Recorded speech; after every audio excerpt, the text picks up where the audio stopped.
Hello everyone, मैं Swati Mishra, Swati केसुर official मेरे channel का नाम है, जिसके माध्यम से आप सब मेरे गीत सुनते हैं। उम्मीद है आप सबको मेरे गीत पसंद आते होंगे। आज मेरा गीत एक बहुत ही अच्छा सुंदर सोहर है, आइए सुनते हैं।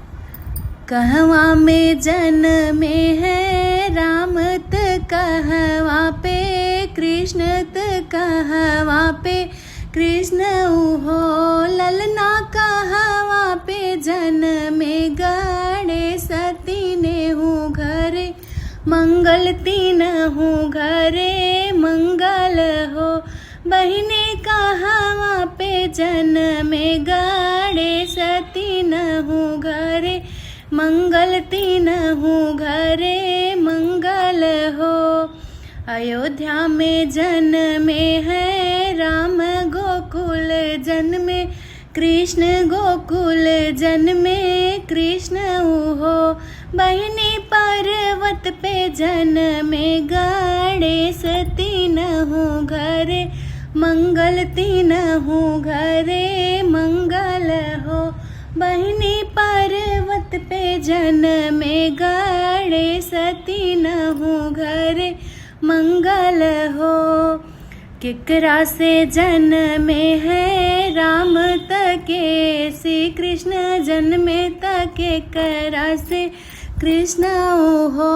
बहिनी केकरा से जन्मे गणेश तीन हूँ घरे मंगल तीन हूँ घरे मंगल हो। बहिनी केकरा से जन्मे गणेश तीन हूँ घरे मंगल हो।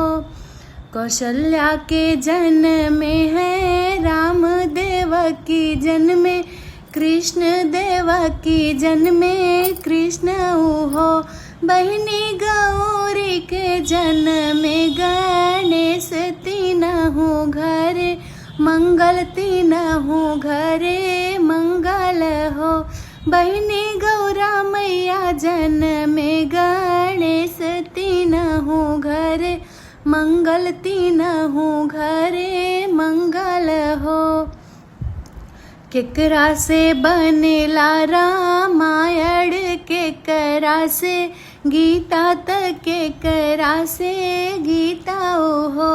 बहिनी केकरा से विघ्न हरण होई तीन हूँ घरे मंगल तीन हूँ घरे मंगल हो।